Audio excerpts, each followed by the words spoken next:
Hey everyone, it's Zach Dewhurst with Deco Experts. And today's podcast topic is how to diversify your business through different streams of revenue. My guest today is Hunter Strine of Maryland Print House. Hunter has been in the industry for many years. He does a lot of different things within the custom decoration industry, makes money a lot of different ways, and has got a lot of great information to share with us on how he manages his business and has actually grown it during the last year during the crazy pandemic. So to start, I'm going to introduce Hunter. Hunter, if you can tell us a little bit about your business, Maryland Print House. Yeah, sure. Thanks for having me on, Zach. I appreciate it. DecoNetwork has been great to us, and I think this is awesome what you're doing.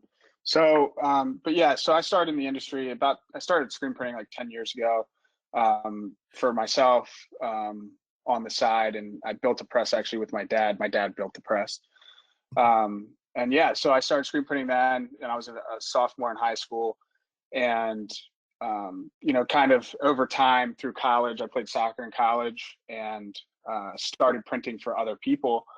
And through that, I started to realize that there was a market for influencers. I started one of my companies, Creators Label. And from there, I kind of realized how much opportunity I had. I had grown that business very quick. And I told my parents, look, I'm done. So I dropped out of college as a sophomore and quit soccer and pursued it full time. That was in 2016. And from there, I kind of realized like all my print partners up to this point sucked, and I wanted to kind of control that part of the business. So we opened Maryland Print House. I opened it with my two partners, Andrew Bergamaschi and Andrew Boone, one in sales, one in production, and then me. And the goal was to print for our sister companies, one of which is Every Locker and Creators Label. And so Maryland Print House was born to really do that at first. And then obviously just through the name, and we knew our main goal was to build a B2B company, providing quality products to customers that needed, custom products. But we had a main focus on quality. And we're not going to sell somebody a Gildan. We're not going to, just sell them on the cheapest item. We're going to work with them to figure out what fits their brand, what fits their company best. And we're going to sell them what we feel as the professionals is best for them. So yeah, that's a little bit about us. Maryland Print House was started in 2018. I think I said that, but yeah. So one of the core competencies, or what differentiates your business from the average print shop, is you don't just try to produce the request and call it a day. You are trying to get that best possible outcome to your client based on what they're asking you. Is that kind of correct? Yeah. I mean, the reality is, look, like everybody knows a t-shirt guy, right? And I'm sure you've all heard that before, but you're in two businesses. One is to make a quality product. And when I say quality, investing in R&D and making sure that your prints are better than anybody close to you, within 60 miles, in my opinion, or on par with the best. And then the second thing is relationships. Like, we're in a relationship business. And so you need to make your customer feel like they're part of your family. And, I would say those two things are really what carry us forward. And also the third, it's really shocking. And I think it's nice that this is a DecoNetwork podcast, but technology. I think like being technologically forward with your business and showing, giving your customers an easy experience is very important. And you'd be surprised at how many shops out there, still use pen and paper to process quotes and push production orders through. It's nuts, and you can't be efficient that way. No, I agree. You can't be efficient. And you just mentioned there R&D, and I love R&D. I agree with you. I'm one where don't assume that the sales rep who sells you the ink, when they tell you this is the greatest white of all time to screen print with, don't agree with it until you've tried another 5 different brands of ink, because it is amazing what a little bit of investment and just different samples of supplies. And do you kind of do it the same way with blank products so you can communicate that with your customers? Yeah, so we'll order. So first, with on the R&D of the decoration side, we give our managers every year a budget. So this isn't just like oh, a new thing came out. Like, this is a yearly thing. We do this every year, and we give them a budget and say, these are some things that like management is looking at and thinks that it's something we should look into. But also, what do you want to do? What do you want to learn about? What do we want to try to work on next?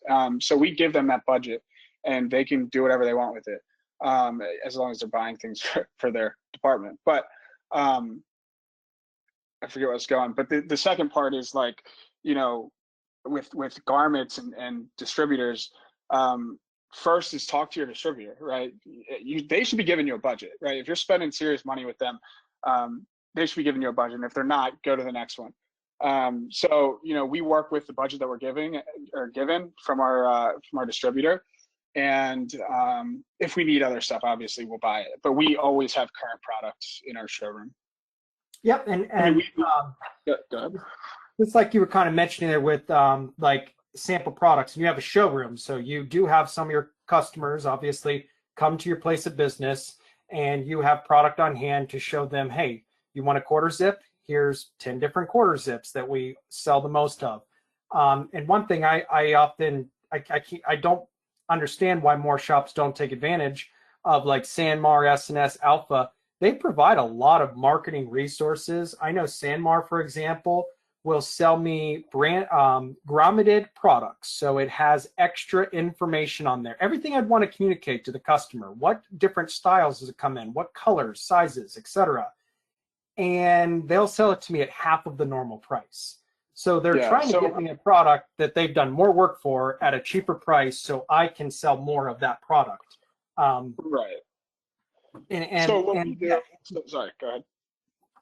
Well, it just seems like a lot of shops, they don't take advantage of those little tools that their suppliers, they're trying to help them push that product, obviously. So in your showroom, how do you, we talked about it kind of earlier, but not everybody likes a walk-in customer. It can be a bit of a nightmare. But if you have the samples and other things already laid out in an organized fashion, I bet that conversation's a lot easier than just whipping out a catalog and flipping through pages with them. Yeah, I mean, sometimes, right? Like, like I said before, if it was up to me, we wouldn't have walk-ins at all. I think the best part is like when you need to bring somebody in, you can, that's already a customer or is a buyer, and, you're inviting them into your workplace. But so what we do, and we're actually actively setting this up, is we put our own tags on all of our products, because we wanted it to be branded for us. So we're putting QR codes on all of the products, so the sales rep can pull up the DecoNetwork page and see the pricing and all that stuff. And so yeah, we built our own, and we put on there what decorations they can be decorated with, the product name, the code, the supplier, all of that information. So yeah, we do the same thing. We just do it ourselves, and that's the other part of it. Like if the supplier's not doing it, do it yourself, because it does go a long way. And to kind of circle back to your R&D on the decoration processes and so forth, you actually have a budget set aside. Not to say anything negative about our industry, but our industry is very much so a mom and pop industry. I talk every day with 1-person shops. I talk with 50-person shops. A lot of different size businesses are within the industry. But something, having your 3 owners, the way you said, and it seems like you kind of look at your business, not so much like a business, but you treat it like a company.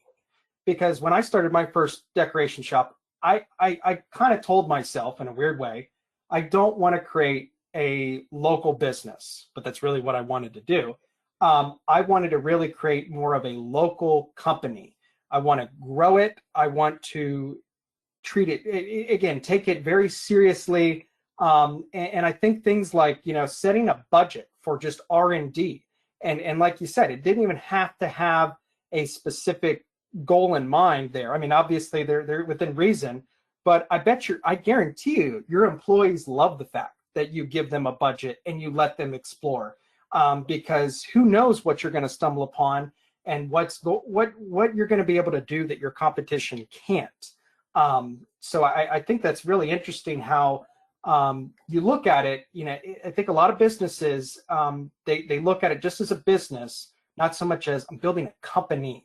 And a company just has that more of that long-term, hey, if I hate to say this, Hunter, you get hit by a car tomorrow, Maryland Print House is still going strong. You know, Well, and so we built our, you know, when I was building this company, part of it was like, do I like, if I need to be there every day, that's a problem.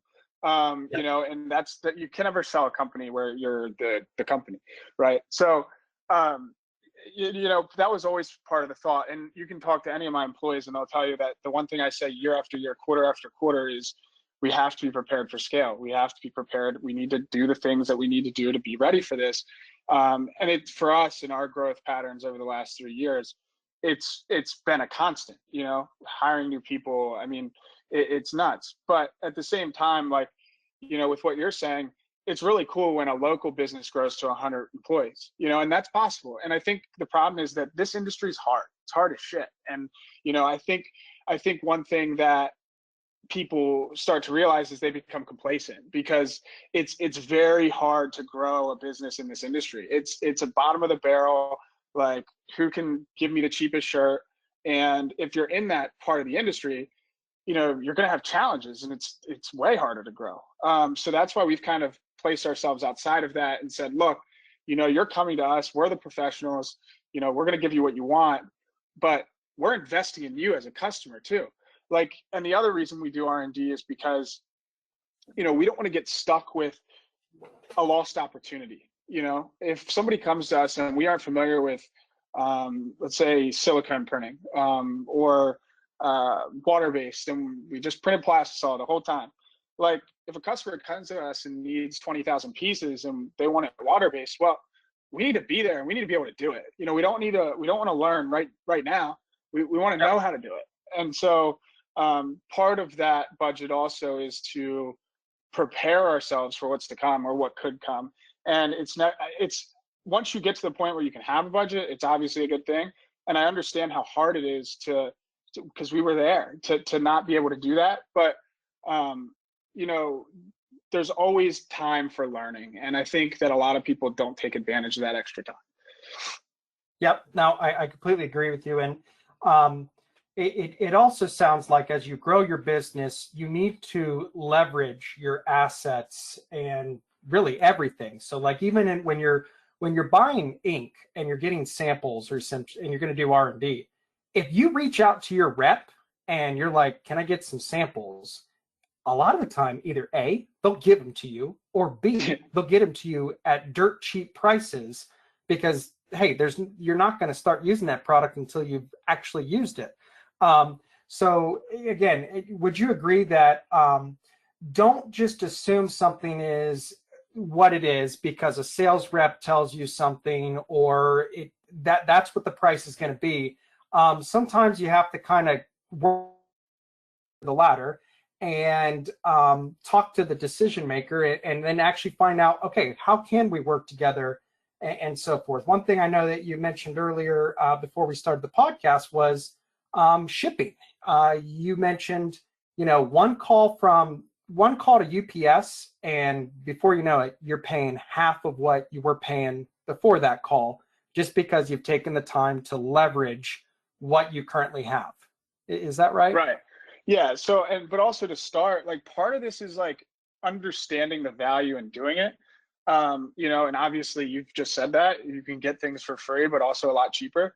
But how you do that is by being strategic with your purchasing. Like you're not going to, the odds are you're not going to be able to go to a supplier that you don't use and say, hey, I need this for free. But if that supplier has a lot of things that you need, like start centralizing your purchasing as much as you can to that supplier and build relationships with multiple. But you know, you have to have that. You have to leverage your spend and leverage the size of your company and talk to these reps because you're right, they will give it to you for free and they are more than willing to help you. if you spend money with them and if you guys build a relationship. That's why these, I wish that the trade shows were going on, because like that's the time where we really can spend time beating our suppliers on price and saying, hey, like this is what we need, like make it happen. Because it's way better to do it in person than it is to do it on the phone and trying to get a hold of them. But yeah, no, you're 100% right. I definitely have missed the trade shows the past year. They're always fun to learn where the industry's going, talk to reps.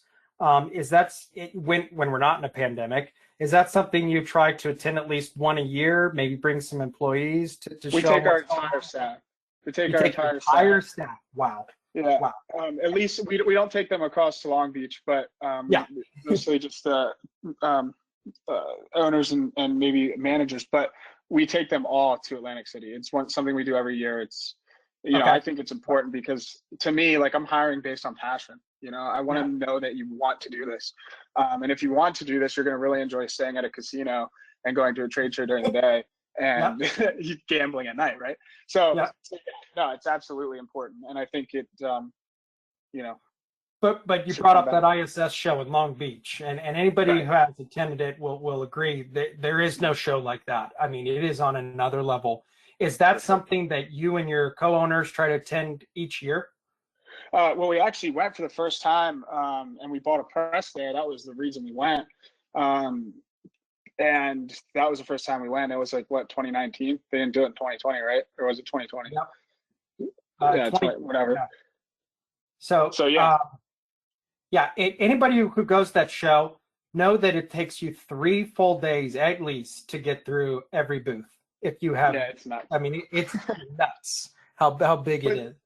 The other thing I want to say is, like, go to the trade shows on a mission too. Like, you can get so wrapped up in so much nonsense if you don't like schedule what you're going to do. Like, build a plan and focus on those things, because sometimes, like, at the earlier days, like, we found ourselves just walking around like doing nothing productive. But there's an opportunity there to be productive and to build relationships with the people that are going to end up being really important or are important. Hunter, you sound like you've been doing this for decades and so forth. Will you share with everyone how old you actually are right now? Yeah, I'm 25. My other partner's 25, and then my other partner is 21. So yeah, we're a young company. We have 2 employees that are over 25. So yeah, you got an ageism problem going on there. It has its ups and downs for sure. Yeah. And let's kind of come over and recap some things. So, the most common streams of revenue through the decoration industry: 1, B2B, B2C. And when I say that's again, B2B would be, again, obviously business to business. Anybody, could be a restaurant you're just shipping or you're printing for. It could be an everyday consumer. I'm like you. I hated the walk-ins. I'm now out in the country. I don't let anybody walk in. Yeah, for sure. I've got a 5-acre property with a 2,500 square foot shop out in the backyard.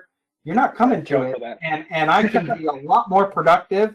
I'll tell you what, if it's and here's how I do it a lot of the time, Hunter, and I'm a little bit different with some of the things I do, but it's if it's pouring down rain on Saturday, but Tuesday is 90 degrees and beautiful, I'm outside on Tuesday. I'm printing on Saturday. So, but with the B2B, B2C, most shops work with both. But it sounds, you kind of mentioned, and I agree, I would prefer to work with the businesses over the consumers. Yeah, I don't think there's any value in B2C necessarily, unless you have a stupid efficient process and can do one-offs really efficiently, and you're killing it doing it. It's all about efficiency and technology and pricing things right. And it's I don't know, to me, it's a nightmare. And that's why I talked to you guys prior to this, but we're working on something to tackle that market a little bit. Well, and yeah, with the B2C, again, like you said, it's a one-off decoration market more so, DTG, sublimation, a lot of those types of things versus embroidery. I mean, embroidery definitely is ordered by consumers, but businesses order more embroidery than anybody.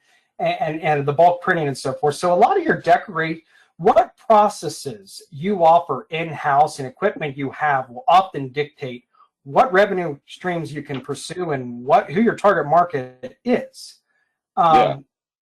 Now, outside of fulfilling orders for businesses and consumers, one thing you haven't really mentioned, and I don't think you really do, but you kind of did with the masks, was a retail niche brand. I mean, Mask USA, actually, how could you not call that a retail niche? Yeah, no, that's definitely That's the USA.com.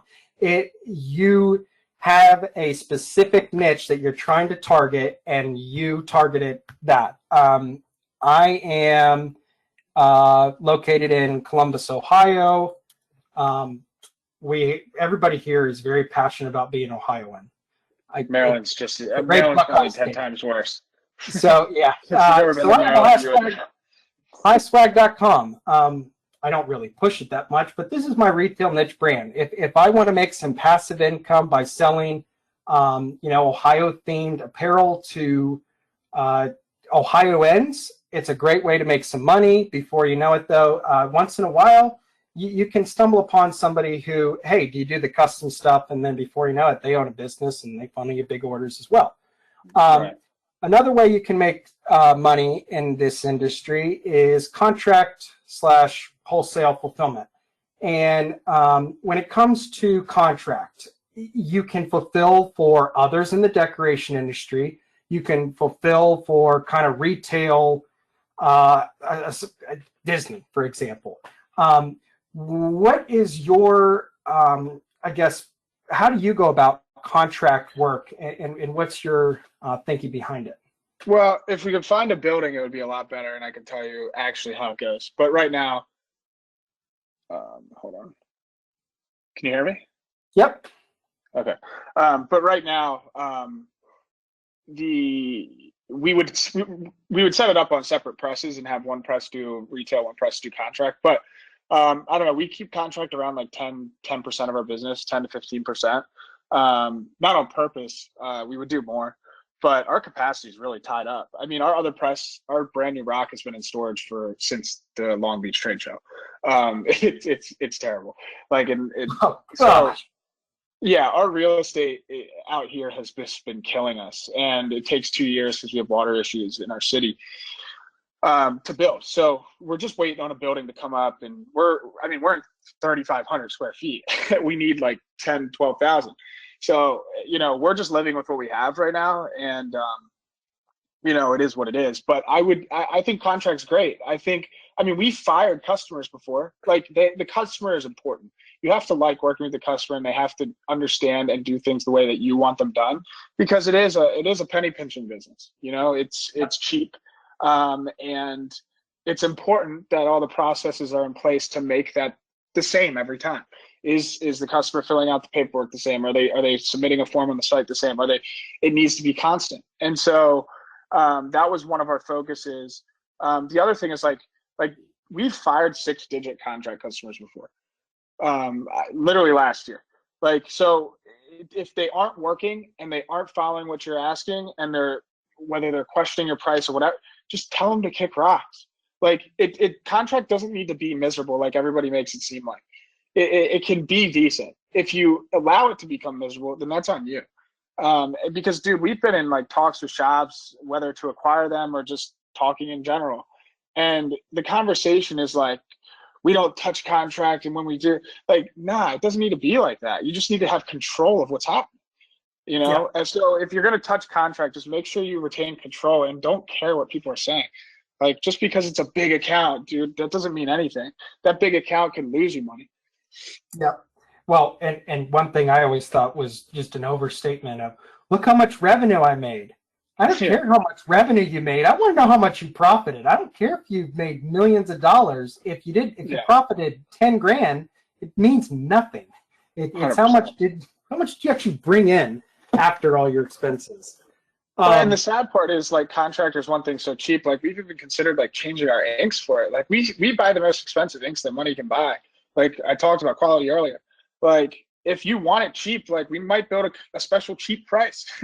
And we're using the cheapest ink we can buy. But yeah, it's all about control. No, and I totally agree with you with the contract. It is a relationship that you are kind of you're only as strong as your supply chain. I don't care what business you're in. You're only as strong as your supply chain. If you're buying product from S&S and and obviously you're marketing to your customers, hey, S&S one of our suppliers, and you go to order a product from S&S and they don't have it, your consumer doesn't look at you and like, oh, what's wrong with S&S? They look at it as if, what's wrong with you? Why don't you have that? Why can't we get this? So your supply, it's the same thing with the contract world. They often want to make money by doing less work. Well, they need to follow your rules because right. you're the And supplier. part of that too is you don't tell S&S what's going on. Yeah. Well, and part of contract is you like always, if you're listening to this and you do contract work, try to sell the shirts to the customer. It increases your buying power with your supplier. Like that's something I always try to do because we have better deals with our suppliers in some cases than some of our customers. Dude, I would sell the shirts to them all day long for a penny or two over. Doesn't matter to me. Part of the problem is getting the garments to you, and this contractors always want to supply them. So I don't know. That's just like a little tip. And during our last podcast with Tim Pipp of Beast Tees, he mentioned the exact same thing. He will buy the product and sell it at cost to a contractor just so they get that buying power with their supplier and everything else. And now I totally agree with you. And so you have the contract world, which is again more of we're going to print for less money and they're often going to supply the product and so forth. It is different than drop ship fulfillment. Drop ship fulfillment is often, in the deco world, if you have an affiliate site that you provide a client, maybe they're going to sell retail merch that you're shipping directly to the end consumer, or maybe it's an ordering portal that you're shipping a product to an employee just to make the ordering process easier. But you're taking out a lot of the busy work on your customers' hands. I do know that you often work with a lot of influencers. I mean, if you look at how social media has changed the world the past 15 years, I mean, how do these 18-year-olds make millions of dollars? Just look, I just share photos of myself and so forth. Well, a lot of them probably sell some things like branded apparel or merch and so forth. So millions of dollars of it. Yeah. How does the drop ship, how did you get kind of into that? And what part of your percentage of your business, is it something you seek out, or is it, again, kind of like that contract where it's that cherry on top to get you that little bit of diversity, again, reduce your risk, bring in some extra revenue? What is the philosophy behind the dropship fulfillment in your eyes? Well, so that's how I started the company, right? Like initially, like getting into like real business, not like 10 grand a year, but like decent money. So what we did was we emailed 5,000 people with an email list that we generated technology for, or we developed technology for, to scrape YouTube. And at the time, it was way easier than it is today. But we scraped all that data of 1 million subscribers or more, and we emailed them all, and we hit on a bunch of them. So that's how we got the customers initially. And this was in 2016. So we're now 5 years later, still working with some of the same ones. And it's a great business because you can watch them grow, and as they grow, you grow. And so like let me give you an example. Like one of our customers is an influencer. We build the store. It's contracted. Not contracted, but we build a contract. They sign a supply agreement. They're locked into it, and we take a rev split. So whatever they sell, it might be a 90-10, but that's after cost, right? So we've already quoted out what our guesstimate is what they're going to sell, and then we split it. So a customer we started with in 2016, he sold merch. He had, I don't know, 500,000 subs, maybe less than that. I don't know how we got him. I think it was just a referral. And he maybe sold like $5,000, right? 2019, December, we did a release for him as well. And he had grown. He's at like over 1 million subs now. And he sold $600,000 in a month. So, I mean, it just depends. Like you pick up one client, like, and it could change your life. So that's the beauty of it. It's just really hard to tap into, because with the way, like, YouTube changed. Like people didn't have managers in 2016. Like, it wasn't really a thing. Like, they managed the business for themselves. So now that agencies and managers have really picked up these guys, they have their own relationships. And so now it's a screen printer to management company relationship, unless you were in early. But yeah, I mean, these guys grow and they sell a shitload of merch. And I mean, if you can pick up an influencer that has 1 million plus, don't be surprised though. I've had people with 8 million subscribers sell $10,000 of merch. Like, it just depends. And so it's really tough. It's really tough to judge how somebody's going to do. Most of the main priority of the client that you're working with and that influencer, their job is just to get people to come to the site, right? That's the only thing you're really asking them to do. It's funny how you said, back in the day in 2016 and so forth. I remember back Facebook, it was the exact same thing. It used to be, back in like 2014-ish, because I had these types of clients where, hey, you've got 1 million fans on your Facebook page, all 1 million are going to see that post. And it was incredible what you could do overnight with just, hey, we're going to put up this design, and before you know, we're going to sell 300 over the next few hours.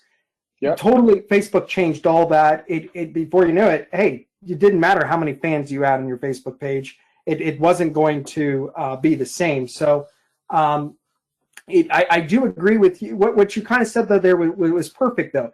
How that one client can change your business, but at the same time, that one client could always leave, or two, YouTube could change their concept of how something happens and so forth. So that's why we don't rely on it. I told you it was a cherry on top, because it is sketchy. You walk kind of that thin line though of pursue what is available at the moment, where the money is, knowing that this is probably going to potentially go away. But I mean, strike where the iron's hot, because that's 600 grand. I mean, hey, everybody would like to do 600 grand with one client relationship kind of to manage at that time. I mean, it's nuts. I mean, these guys have a lot of power, and definitely worth working with if you have the opportunity. So with these first bundle, not the supplier, which you obviously kind of became a supplier as well. What I like about these different models here is technically you can typically use the exact same equipment. You don't have to buy more. Now, if you're doing contract, obviously you should have some automatic equipment and be able to put out more. But if I do contract, there's nothing stopping me from the dropship fulfillment.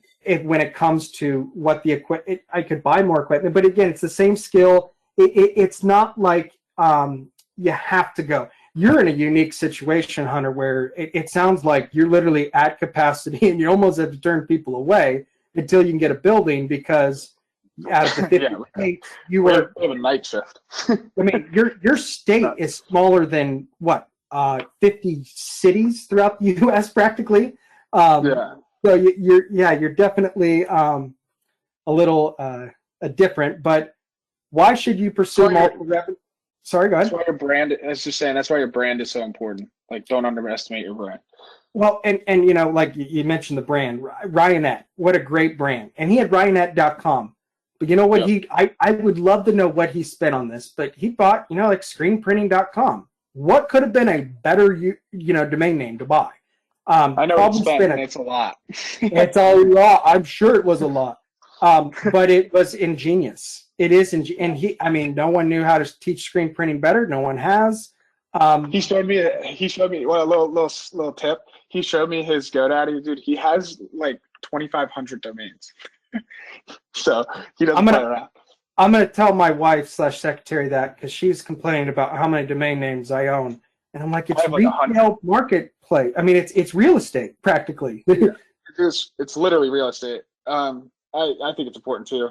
But yeah, I couldn't believe it. He had like 25. He's like, dude, my company's like kind of getting pissed because like I spend a lot every year renewing these things. He's like, I think I'm going to unload some. But I mean, I spend at least $300 a year just renewing domains. Oh yeah, 100%. And I try again. It's a weird thought for a lot of people. Why would you do that? It's an investment. Guess what? I mean, those .coms aren't going anywhere. I mean, an angel investor that I was going to work with on a tech project a while ago sold LeBron.com for $4.5 million.